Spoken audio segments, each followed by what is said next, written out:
Hello friends, welcome back to my channel rational study. আজকে আমরা পড়বো মিওসিস সেল ডিভিশন। এর আগের দিন আমরা মাইটোসিস সেল ডিভিশন পড়ে নিয়েছি এবং মাইটোসিস থেকে টুকটাক প্রশ্ন আসে, মিওসিস থেকে সেরকম প্রশ্ন আসে না। কিন্তু যেহেতু আমি কোর্স চ্যাপ্টারটা শুরু করেছি, তো তোমাদের কনসেপচুয়াল ক্ল্যারিটির জন্য আমি এটাও পড়িয়ে দিচ্ছি। এখান থেকে যে টাইপের প্রশ্নগুলো আসে আমি সেই টাইপগুলো তোমাদেরকে জাস্ট বলে দেবো। আমি খুব একটা বেশি এক্সপ্লেন করব না, কারণ মিওসিস সেল ডিভিশন একটা কমপ্লেক্স সেল ডিভিশন, তো তোমাদের অসুবিধে হতে পারে কোনো জায়গায়। তো আমি অতটা ডিটেলসে যাচ্ছি না, কারণ ডিটেলসে তোমাদের সেরকম কিছু আসে না। আর আমি আজকে তোমাদের সেইটুকুই পড়াবো যেটুকু তোমাদের এক্সাম ওরিয়েন্টেড হবে। ডব্লিউপি কেপি ডব্লিউপি এসআই দাও, তো যে কোনো এক্সামের জন্য যতটুকু ইম্পর্টেন্ট আমি ততটুকু করাবো। আর প্রথমে বলে রাখি, এর যে পিডিএফটা পুরো কোর্স তৈরি হলো, পুরো কোর্সের যে পিডিএফটা আমি আমার Telegram channel rational study Telegram চ্যানেলে আপলোড করে দেবো। তো সেখান থেকে তোমরা ডাউনলোড করে নিও। আর যারা নোট বানাচ্ছো তো তারাও ডাউনলোড করতে পারো, নিজের নোটও রাখতে পারো, প্লাস হচ্ছে ডাউনলোড করে নিতে পারো। তো আমি সেখানে তোমাদেরকে আপলোড করে দেবো। লিঙ্ক আমি ডেসক্রিপশান বক্সে দিয়ে দেবো টেলিগ্রামে। যারা টেলিগ্রামে এখনও জয়েন হওনি তারা জয়েন হয়ে যেও। আর দেখো, তোমরা কোর্স যে আমি পরপর 3টে ভিডিও আপলোড করেছি, তো সেখানে তোমরা প্রত্যেকে ভালো রেসপন্স করেছো। তো আশা করি ভিডিওগুলোকে শেয়ার করে তোমরা হচ্ছে হেল্প করবে চ্যানেলটাকে আরও গ্রো করার জন্য। তো চলো শুরু করা যাক। মিওসিস সেল ডিভিশন, তো বেসিক হচ্ছে প্রশ্ন যেখান থেকে আছে, মিওসিস সেল ডিভিশনে নিউক্লিয়াস কতবার বিভাজিত হয়? তো মিওসিস সেল ডিভিশনে নিউক্লিয়াস বিভাজিত হয় দুবার। তো ডিরেক্ট প্রশ্ন আসতে পারে যে মিওসিস সেল ডিভিশনে কতবার নিউক্লিয়াস বিভাজিত হয়? দুবার। আমি তোমাদেরকে পরেও দেখাচ্ছি যে দুবার নিউক্লিয়াস বিভাজিত হচ্ছে। আর মিওসিস সেল ডিভিশনে ক্রোমোসোম কতবার বিভাজিত হয়? একবার বিভাজিত হয়। তো মনে রাখবে যে মিওসিস সেল ডিভিশনে ক্রোমোসোম বিভাজিত হয় একবার, আর নিউক্লিয়াস বিভাজিত হয় দুবার। এবার দেখো, অপত্য কোষ মানে মাতৃকোষ, আমরা তো যে সেলটা ডিভিশন হচ্ছে সেই সেলটাকে আমরা মাতৃকোষ বলি, আর যে দুটো সেল বা 4টে সেল তৈরি হচ্ছে তো সেটাকে আমরা অপত্য কোষ বলি। তো অপত্য কোষ বা ডটার সেল, এখানে ডটার সেলে ক্রোমোসোমের সংখ্যা হয়ে যায় তোমার অর্ধেক হয়ে যায়। কার থেকে অর্ধেক হয়ে যায়? মাতৃকোষের থেকে অর্ধেক। মাতৃকোষের অর্ধেক ক্রোমোজোম পাওয়া যায়। তো এটাও একটা ইম্পর্টেন্ট পয়েন্ট যে অপত্য কোষে মাতৃকোষের অর্ধেক ক্রোমোজোম পাওয়া যায়। আর মিওসিস সেল ডিভিশনে একটা কোষ ডিভাইড হয়ে টোটাল আমরা কতগুলো কোষ পাই? টোটাল আমরা 4টে অপত্য কোষ পাই। কারণ কি? কারণ এখানে নিউক্লিয়াস দুবার বিভাজিত হচ্ছে। এর আগে দেখেছিলাম মাইটোসিসে একবার বিভাজিত হচ্ছিল বলে আমরা 2টো অপত্য কোষ পাচ্ছিলাম। আর এবার দেখবো যে নিউক্লিয়াস বিভাজিত হয়ে যেহেতু দুবার বিভাজিত হচ্ছে, সেই কারণে আমি কতগুলো পাচ্ছি? টোটাল 4টে আমি অপত্য কোষ পাচ্ছি। তো মিওসিস সেল ডিভিশনে একটা কোষ থেকে আমরা 4টে অপত্য কোষ পাই। তো এটা হচ্ছে মিওসিসের মেন ফ্যাক্ট, যেটা তোমরা মনে রাখবে। এবার মিওসিস কোন কোন কোষের ক্ষেত্রে হয়? মিওসিস হচ্ছে জনন কোষের ক্ষেত্রে হয়। জনন কোষের ক্ষেত্রে মিওসিস হয়। তো মিওসিস সেল ডিভিশন জনন কোষের ক্ষেত্রে হয়। আর কিছু হ্যাপ্লয়েড সেল মানে হ্যাপ্লয়েড কোষযুক্ত প্রাণীদের ক্ষেত্রে মিওসিস হয়। তো হ্যাপ্লয়েড কোষ মানে কি? হ্যাপ্লয়েড কোষ মানে হচ্ছে যাদের ক্রোমোজোমের হচ্ছে তোমার সিঙ্গেল সেট অফ ক্রোমোজোম থাকে। তোমার সিঙ্গেল সেট বা এক সেট ক্রোমোজোম থাকে। আর এটা ডিপ্লয়েড কোষের ক্ষেত্রে ডাবল সেট বা 2 সেট ক্রোমোজোম। তো হ্যাপ্লয়েড কোষের ক্ষেত্রে ক্রোমোজোমটা দেখতে কীরকম হয়? জাস্ট এরকম সিঙ্গেল স্ট্র্যান্ডেড হয় দেখতে। আর ডিপ্লয়েড কোষের ক্ষেত্রে ক্রোমোজোম হয় এইরকম দেখতে। এখানে যে দেখো ক্রোম্যাটিডের সংখ্যা হচ্ছে 2টো, আর এখানে ক্রোম্যাটিড একটাই। তো সেই কারণে এক সেট বা সিঙ্গেল সেট ক্রোমোজোম বলে, আর এটাকে বলে ডাবল সেট ক্রোমোজোম। তো হ্যাপ্লয়েড কোষ আর ডিপ্লয়েড কোষের মধ্যে এটাই পার্থক্য। আর মিওসিস সেল ডিভিশনে আমরা যে কোষটা অপত্য কোষ যেটা পাই সেটা হচ্ছে হ্যাপ্লয়েড টাইপের অপত্য কোষ পাই। তো অপত্য কোষ কী টাইপের হয়? অপত্য কোষ হ্যাপ্লয়েড হয়, কারণ হচ্ছে এখানে আমাদের তোমার ক্রোমোজোমের সংখ্যা হাফ হয়ে যায়। তো অপত্য কোষ আমরা এখানে হ্যাপ্লয়েড টাইপের পাই। তো অপত্য কোষের ক্ষেত্রে আমরা হ্যাপ্লয়েড কোষ পাচ্ছি, কারণ হচ্ছে আমরা তো আমাদের যে বডি, সেই বডির যে কোষ সেটা হচ্ছে ডিপ্লয়েড টাইপ অফ কোষ। তো দুটো হ্যাপ্লয়েড কোষ যখন জুড়ে যায়, মাদার সেল এবং ফাদার সেল থেকে যখন দুটো হ্যাপ্লয়েড সেল জুড়ে যায়, তখনই আমাদের ডিপ্লয়েড বডি গঠন করা সম্ভব। তো অপত্য কোষ হ্যাপ্লয়েড কোষ টাইপের হ্যাপ্লয়েড কোষ হয়। এবার দেখো মিওসিস হচ্ছে তোমার দুটো পর্যায়ে বিভক্ত, একটা হচ্ছে মিওসিস 1 আর মিওসিস 2। তো মিওসিস 1-এ কী কী ঘটনা ঘটে? Prophase 1, metaphase 1, anaphase 1, টিলোফেজ 1। আর মিওসিস 2-তে কী ঘটে? প্রোফেজ 2, মেটাফেজ 2, অ্যানাফেজ 2 আর টিলোফেজ 2। এই যে মিওসিস 2, এই মিওসিস 2টা হচ্ছে পুরোটাই মাইটোসিস যেটা পড়েছিলাম সেটার অনুরূপ। তো মিওসিস 2 আমরা পড়বো না, কারণ আমরা মাইটোসিস পড়ে নিয়েছি। যারা ভিডিওটা দেখোনি তারা দেখে নিও। তো মিওসিস 2 হচ্ছে পুরোটাই মাইটোসিসের অনুরূপ। তো এটা আমরা পড়বো না। আমরা শুধুমাত্র কি পড়বো? আমরা শুধুমাত্র পড়বো মিওসিস 1-এ কী হচ্ছে। তো এই মিওসিস 1-এর মধ্যে যে প্রোফেজ স্টেজটা রয়েছে, এই প্রোফেজ স্টেজটা হচ্ছে সবথেকে জটিল স্টেজ এবং সবথেকে লেন্দি, মানে টাইম বেশি নেয়। তো সবথেকে বেশি নেয় প্রোফেজ 1। আর এই প্রোফেজ 1 আবার তোমার 5টা স্টেজে বিভক্ত। তো প্রোফেজ 1 টোটাল কী কী স্টেজে বিভক্ত? সেটা হচ্ছে লিপ্টোটিন।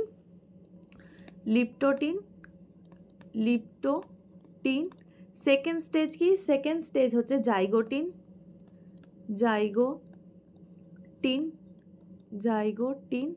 থার্ড স্টেজ কি? থার্ড স্টেজ হচ্ছে প্যাকাইটিন। ফোর্থ স্টেজ হচ্ছে ডিপ্লোটিন। আর ফিফথ স্টেজ হচ্ছে ডায়াকাইনেসিস। তো খুব বেশি আমরা কিছু পড়বো না, জাস্ট কোন স্টেজে কী কী ঘটনাগুলো ঘটে এটা জাস্ট একটু ছোট্টর ওপর দেখে নেব, এবং দেখার পর হচ্ছে এখান থেকে কী প্রশ্ন আসে সেটা পড়ে নেব। লিপ্টোটিন, জাইগোটিন, প্যাকাইটিন আর ডিপ্লোটিন, ডায়াকাইনেসিস, এই 5টা স্টেজে প্রোফেজ 1 ঘটে। তো প্রোফেজ 1 হচ্ছে ফার্স্টেরটা হচ্ছে লিপ্টো, তারপরেরটা আমি জাইগো লিখে দিলাম, তারপরেরটা হচ্ছে কি বললাম? তারপরেরটা হচ্ছে প্যাকাইটিন, তারপরেরটা কি বললাম? ডিপ্লোটিন, আর লাস্ট স্টেজটা বললাম কি? ডায়াকাইনেসিস। তো আমি যা সংক্ষেপে নামগুলো লিখে নিলাম। এবার দেখো এখানে একটা জিনিস দেখো, লিপ্টোটিনে কি ঘটনা ঘটছে। লিপ্টোটিনে আমার নিউক্লিয়ার মেমব্রেন থাকছে আর নিউক্লিওলাসও প্রেজেন্ট থাকছে। তো লিপ্টোটিনে বিশেষ কোনো ঘটনা ঘটছে না, শুধুমাত্র এই সেন্ট্রিওলটা তোমার হচ্ছে এই জোনটাতে, মানে পোলস রিজিয়নে, বা তোমরা বলতে পারো যে এই দিকে 90 ডিগ্রি অ্যাঙ্গেলে আসার চেষ্টা করছে। দেখো জাইগোটিনে কী করছে? আরও দূরে সরে যাচ্ছে। এবং এখানে যে লিপ্টোটিনের ক্রোমোজোমগুলো কনডেন্স ছিল, কিন্তু তোমার হচ্ছে ডিকনডেন্স ছিল, কিন্তু জাইগোটিনে কি হচ্ছে? কনডেন্স হয়ে যাচ্ছে। এখানে দেখো, এখানে হচ্ছে তোমার দুটো সেটস অফ ক্রোমোজোম লিখেছি, একটা হচ্ছে ফাদার সেল থেকে যেটা পেয়েছে আর একটা মাদার সেল থেকে পেয়েছে। এই মিওসিসটা অলওয়েজ জনন কোষে হয়।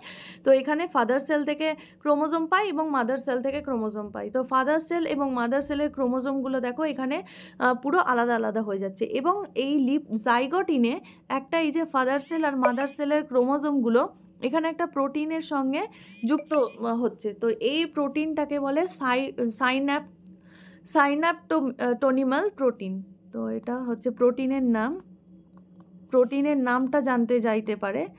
তো এখানে আমি বাংলাতে লিখে দিচ্ছি সাইন্যাপটোনিমাল প্রোটিন। তো এই যে ফাদার সেল আর মাদার সেলের যে ক্রোমোজোমটা, সেই ক্রোমোজোমটা সাইন্যাপটোনিমাল প্রোটিন দিয়ে জড়িত জাইগোটিনে।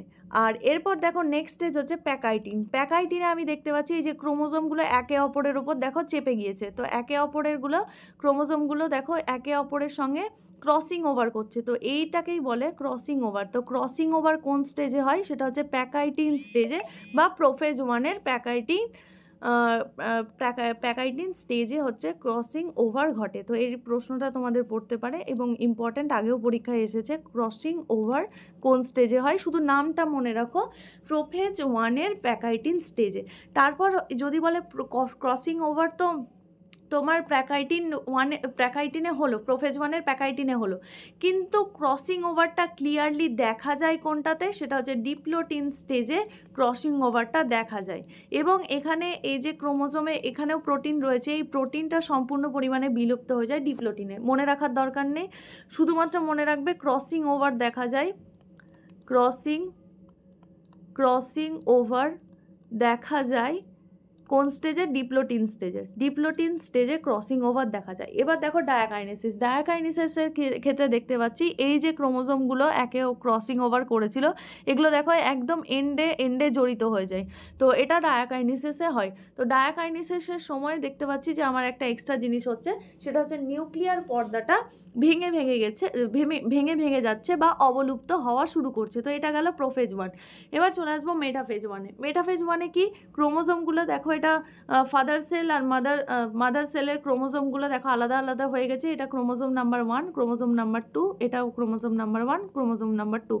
তো এই যে ক্রোমোজোমগুলো দেখো সেন্ট্রিওলসের মাধ্যমে যে বেমতন্তু বা স্পিন্ডেল ফাইবারটা তৈরি হয়, এর মাধ্যমে আটকে যায় এবং তারা একে অপরকে টানতে থাকে, এবং টানতে থাকার ফলে তারা দু সাইডে দেখো এদিকে চলে, এই মাদার সেলের ক্রোমোজোমগুলো একদিকে চলে যায়, ফাদার সেলের ক্রোমোজোমগুলো আর একদিকে চলে যায়। তো আলটিমেটলি আমি কি দেখলাম, দেখো ক্রসিং ওভারের ফলে দেখো এই গোলাপিটার মধ্যে একটু সবুজের আবির্ভাব ঘটেছে আর সবুজটার মধ্যে গোলাপির আবির্ভাবটা ঘটেছে। তো এটা আমরা ক্রসিং ওভারের জন্য দেখতে পাচ্ছি, কারণ এখানে কি হচ্ছে, জেনেটিক মেটেরিয়াল আদান প্রদান হচ্ছে। তো ক্রসিং ওভার হয় কি জন্য, ক্রসিং ওভার হয়ে কি হচ্ছে, জেনেটিক মেটেরিয়াল বা জেনেটিক পদার্থ আদান প্রদান হচ্ছে, তো জেনেটিক পদার্থ আদান প্রদান ক্রসিং ওভারের ফলে আমরা এটা দেখতে পাচ্ছি যে জেনেটিক পদার্থ আদান প্রদান হচ্ছে। এবার নেক্সট দেখো, এখানে জেনেটিক পদার্থ আদান প্রদান হয়ে গেছে, তারপর ক্রোমোজোমগুলো সাইড চলে যাচ্ছে। অ্যানাফেজে কি হচ্ছে, অ্যানাফেজে দেখতে পাচ্ছি যে বেমতন্তু ক্রোমোজোমগুলোকে টানছে। এবার নেক্সট দেখো টিলোফেজে দেখতে পাচ্ছি যে দুটো নিউক্লিয়াস টাইপসের জিনিস তৈরি হচ্ছে, এবং প্রত্যেকটা দেখো মাদার সেলের ক্রোমোজোম আর ফাদার সেলের ক্রোমোজোম আলাদা হয়ে গেছে। এরপর হবে কি, টিলোফেজ 1-এর পর নেক্সট স্টেজ হচ্ছে সাইটোকাইনেসিস। তো সাইটোকাইনেসিস মানে কি, পুরো এই যে একটা সেল ছিল, একটা পুরো সেল থেকে আমার কি পাবো, আমি দুটো সেল পাবো, একটা সেল থেকে আমি দুটো সেল পাবো, কারণ হচ্ছে এখানে তোমার দুটো সেল ডিভাইড হবে, সাইটোকাইনেসিস মানে সাইটোপ্লাজম ডিভাইড হবে। তো সাইটোপ্লাজম ডিভাইড হওয়ার পর দুটো আমি সেল পেলাম, এবং দুটো সেল পাওয়ার পর দেখলাম যে প্রত্যেকটাতে এবার একটা করে সেন্ট্রিওলস বা বলতে পারো যে সেন্ট্রোজোম রয়েছে। তো আমি প্রথমবার মিওসিস 1-এর পর আমি একটা মাতৃকোষ থেকে দুটো অপত্য কোষ পেলাম। এবার চলে আসবে সেটা যখন একবার সাইটোকাইনেসিস হবে, তারপর সে প্রবেশ করবে ইন্টারকাইনেসিসে কি হবে, ইন্টারকাইনেসিসে ক্রোমোজোমের সংখ্যা সেন্ট্রোজোমের সংখ্যা ডবল হয়ে যাবে। মানে সেন্ট্রোজোম দেখো প্রত্যেকটাতে একটা করে দেখতে পাচ্ছ, কারণ ডিভাইড হওয়ার পর একজন এই নিউক্লিয়াসটা একটা নিয়ে নিয়েছে, এই নিউক্লিয়াসটা একটা নিয়ে নিয়েছে। তো এবার দেখো সেন্ট্রোজোম ডাবল হবে, এবং সেন্ট্রোজোম ডাবল হওয়ার পর হবে মিওসিস 2। মিওসিস 2-তে কী কী স্টেজ হবে, প্রোফেজ 2, তারপর হবে মেটাফেজ 2, তারপর হবে অ্যানাফেজ 2, তারপর হবে তোমার লাস্ট স্টেজ টিলোফেজ 2। তো সেম ওয়েতে মাইটোসিসে কি দেখেছিলাম, মাইটোসিসে প্রথমে প্রোফেজে দেখেছিলাম যে কন্ডেনসেশন শুরু হচ্ছে, মেটাফেজে দেখলাম যে মিডিলে ক্রোমোজোমগুলো চলে এলো, তারপর দেখলাম অ্যানাফেজে ক্রোমোজোমগুলো পোলসের দিকে আকর্ষিত হচ্ছে, তারপর টিলোফেজে আমি একটা কমপ্লিট নিউক্লিয়াস পেয়ে যাচ্ছিলাম। কিন্তু এখানে দেখো, এখানে আমার দুটো কোষ তৈরি হয়েছে, সাইটোকাইনেসিসের পর আমি 1 নম্বর কোষ এবং 2 নম্বর কোষ, দুটো কোষ তৈরি হয়েছে। তো সেই কারণে এখানে প্রোফেজও তোমার দুটো কোষের জন্যই হবে, এটা কোষ নাম্বার 1, কোষ নাম্বার 2, কোষ নাম্বার অ্যানাফেজও দুটো জন্য হবে, টিলোফেজও দুটোর জন্য হবে। প্রোফেজ 2-তেও হচ্ছে তোমার প্রোফেজ 2-তে কি হবে, দুটো কোষের মধ্যেই প্রোফেজ 2 হবে, তারপর দুটো কোষের মধ্যেই মেটাফেজ 2 হবে, তারপর দুটো কোষের মধ্যে অ্যানাফেজ 2 হবে, তারপর দুটো কোষের মধ্যেই টিলোফেজ 2 হবে। তো পুরো মিওসিস 2 কমপ্লিট হওয়ার পর, মিওসিস 2টা হচ্ছে মাইটোসিসের মতোই, তো মিওসিস 2 কমপ্লিট হওয়ার পর আমার আবার সাইটোকাইনেসিস 2 হবে, সাইটোকাইনেসিস 2 হবে। তো সাইটোকাইনেসিস 2 হয়ে কি হবে, আগে কি ছিল, দুটো কোষ ছিল, এই দুটো কোষ আমার ভেঙে গিয়ে তৈরি হবে, আমি গোল রাউন্ডগুলো ভালো করে আঁকি তাহলে তোমাদের সুবিধা হবে। তো দুটো কোষ হচ্ছে এখানে আমরা পেয়েছিলাম আগে মিওসিস 1 করার পর, তাহলে তারপর কি হলো, এই দুটো কোষ আবার আরও দুটো কোষে ডিভাইড হয়ে গেল। তাহলে টোটাল আমি কতগুলো কোষ পেলাম? টোটাল আমি পেলাম এখানে 4টে কোষ। তো সেই কারণে আমরা দেখেছিলাম যে মাতৃকোষ থেকে, একটা মাতৃকোষ থেকে 4টে কোষ তৈরি হয়। তাহলে একটা কোষ থেকে কত তৈরি হলো, কতগুলো কোষ তৈরি হলো? মিওসিসের জন্য তৈরি হলো আমার 4টে কোষ। তো আপাতত আমরা মিওসিস পুরোটা বুঝে নিলাম এবং মিওসিস থেকে কি কি প্রশ্ন আসে সেই প্রশ্নগুলোও করে নিলাম। তো 4টে কোষ তৈরি হয় এবং কোষগুলো কি টাইপের হয়? হ্যাপ্লয়েড টাইপের। এতে ক্রোমোজোম সংখ্যা হাফ হয়ে যায়, কারণ এখানে দেখলাম যে ক্রোমোজোম সংখ্যা হচ্ছে তোমার, যদি মাতৃকোষে ধরে নাও 50টা ক্রোমোজোম আছে, তাহলে এই যে অপত্য কোষগুলো তৈরি হয়, তাহলে সেই অপত্য কোষে 25টা ক্রোমোজোম থাকবে। এবং এটা দুটোর মাধ্যমে হলো, মিওসিস 2 মিওসিস 1-এর মাধ্যমে হলো। মিওসিস 2টা পুরোটাই মাইটোসিসের মতো, তাই আমি আর এক্সপ্লেন করলাম না, সেটা যারা মাইটোসিস দেখেছো তারা বুঝে যাবে। আর হচ্ছে তোমার আর সেটা এক্সপ্লেন করার দরকারও নেই, কারণ সেখান থেকে খুব একটা প্রশ্ন আসে না বলে আমি আরও এক্সপ্লেন করলাম না। যা প্রশ্ন আসে এই লিপ্টোটিন, জাইগোটিন আর প্যাকাইডিন ক্রসিং ওভার কোন স্টেজে হয় এটা নিয়ে আসে। তো আশা করি মিওসিসটা তোমরা বুঝতে পেরেছো। এইটুকু মিওসিসের পরও বুঝতে না পারলেও কোনো অসুবিধে নেই, কারণ যতটুকু যা ইনফরমেশান বললাম একটা নোট ডাউন করে রাখো যে অপত্য কোষে ক্রোমোজোমের সংখ্যা কি হয়ে যায়, নিউক্লিয়াস কতবার ডিভাইড হয়, ক্রোমোজোম নিউক্লিয়াস দেখলাম আমরা 2বার ডিভাইড হচ্ছে, তো নিউক্লিয়াস কতবার ডিভাইড হয়, আর হচ্ছে তোমার ক্রোমোজোম 1বার ডিভাইড হয়। এইটুকু জানা থাকলেই মিওসিস থেকে পুরো তোমাদের কভার হয়ে গেল। তো মিওসিস কোন কোষের ক্ষেত্রে হয়? জনন কোষের ক্ষেত্রে, আর কিছু হ্যাপ্লয়েড সেলযুক্ত প্রাণীদের ক্ষেত্রে মিওসিস, যেমন কিছু গোলকৃমি বা ফিতাকৃমি যাদের মধ্যে হ্যাপ্লয়েড সেল রয়েছে, তো তাদের মধ্যে মিওসিস হয়। তো এইটুকু জানলেই তোমাদের মিওসিস কমপ্লিট, আর কিছু করার দরকার নেই। আমি কোষ 4টে ভিডিওতে আপলোড করেছি। আমি কোষ পুরো চ্যাপ্টারটাকে একটা কম্বাইন করে ভিডিও আপলোড করে দেবো। যাদের সমস্যা আছে, যারা ডাউনলোড করে দেখতে চাও, তো তারা সেই পুরো কম্বিনেশন যে কোষের ভিডিওটা আপলোড করব সেটা ডাউনলোড করে নিতে পারো। তাহলে তোমাদের একটা ভিডিওর মধ্যে সমস্ত কিছু পেয়ে যাবে। আর PDF আমি টেলিগ্রাম চ্যানেলে দিয়ে দেবো। তো দেখা হচ্ছে পরের ভিডিওতে। এখনকার জন্য টাটা।